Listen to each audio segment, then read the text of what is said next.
Sinabi mismo ni Rich Paul na gusto ni LeBron na mag-compete para sa championship title na mismong nakikitang reason bakit siya umalis sa Lakers Yung isa pang dahilan dyan dahil ayaw nitong kumuha ng malaking pay cut dahil siya talaga yung pinaka-apektado sa ginawang movement ni Pelinka sa offseason na to. Kaya nga nung umalis siya mismo, bumalik sa Lakers yung cap hold na nagkakahalaga ng 57 million na ginamit naman nila ngayon para mabigyan ng malaking contract sila Walker Kessler, Sexton at Quentin Grimes. Pero yung pinakamalaking issue na nakikita ang araw dyan, yung pag-disrespect mismo nitong si Pelinka kay LeBron after na makuha nito yung most win in NBA history. Inasahan kasi ng lahat na magiging special yung bagong milestone na yan ni LeBron. Pero sa report kasi mismo, hindi binigay nitong si Pelinka kay LeBron ang game ball sa locker room at mas binigay pa yan mismo dito kay Redick na nakikitang pag-disrespect nga raw talaga nitong si Pelinka kay LeBron at yan yung nakikitang issue sa locker room dahil ang Lakers malinaw na nasa win-now mode naman din talaga pero si LeBron mas nagdesisyon na umalis at mas gusto na lang ngayon na mag-salary discount sa free agency market at hindi mismo sa Lakers Ngayon, nilinaw naman ni Rich Paul sa interview na hindi nga raw naghahabol si LeBron ng pang-5 ring bago magretiro. Ito kasi naman mismo yung pinupuna ngayon ng mga analyst kay LeBron na masyadong ring chaser nga raw ngayon yan dahil halos lahat ng team na potentially landing destination niya. Puro contender team kasi, San Antonio Spurs, Cleveland, Miami Heat, Warriors, Philly. Kaya yung mga analyst sinasabing naghahabol nga raw talaga si LeBron ng pang-5 ring sa team na pupuntahan niya ngayong free agency. Pero nilinaw mismo yan ni Rich Paul at sinabing hindi habol ni LeBron ang ring sa free agency ngayon. Parang umiiwas na lang rin sa issue to dahil kung magkataon, mas lilinya kay LeBron yung pagiging ring chaser niya kung makakuha man siya ng ring. Nadala lang siya ng contender team, hindi talaga siya yung pinaka-reason paano nakuha yon dahil instant championship team na yung napuntahan niya. Yan yung bagay na gustong iwasan itong si Rich Paul sa client niya na pag-usapan mismo kay LeBron after na magretiro. Pero ang problema kasi mismo, mga contender team nga raw yung naghahabol kasi kay LeBron. Lahat ng mga report na lumalabas ngayon, lahat nakapokus kung paano makukuha si LeBron sa free agency market.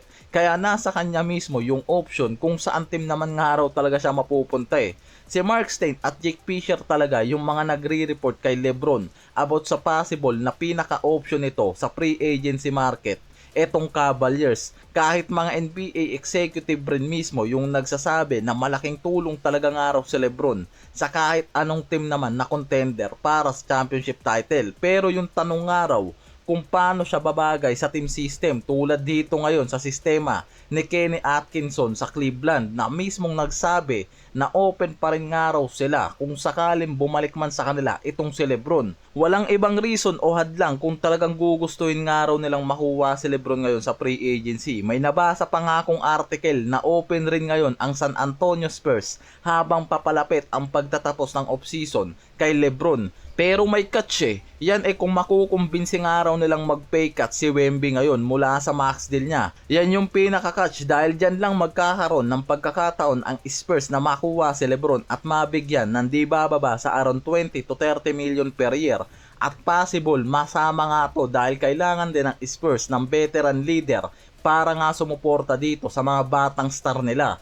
Sa lagay naman ngayon nitong si Ja Morant sa Portland, mukhang may kakaibang nakain to sa Rip City. Biglang natauhan na. Sinabi kasi niya na gusto niyang magkaroon ng fresh start after matrade dito sa Portland. Hindi rin masisisi at hindi rin siya magsisisi dahil ilang season na sobrang naging magulo ang karir niya sa Memphis in and outside the league.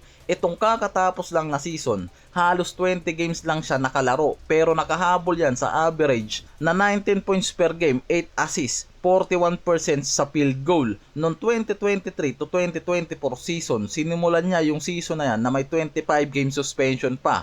Pagbalik niya, ilang laro lang ang nalaro niya bago nga siya nagtamo ng right shoulder injury. Sa practice pa yan under operation siya, halos 9 games lang rin ang nilaro niya. Nasuspende pa siya ng 8 games dahil sa Instagram live niya.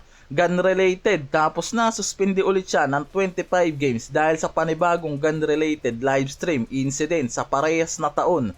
Yan mismo yung nakikitang reason bakit nasira publicly yung image niya na mukhang ngayon natauhan na yan, kailangan lang palang matrade eh. Sa interview niya kasi mismo sa Las Vegas Summer League sa ESPN mismo, pinaliwanag niya na ang pinakamalaking reason niya ay baguhin yung pananaw ng mga tao tungkol sa kanya. Sinabi pa niya ngayon na 100% healthy na ang pakiramdam niya at excited siyang makalaro kasama sila Damian Lillard, Drew Holiday at Denny Abdiha. Handa siyang tanggapin nga raw kahit anong role na ibibigay sa kanya ng coaching staff kung yon yung makakatulong sa team.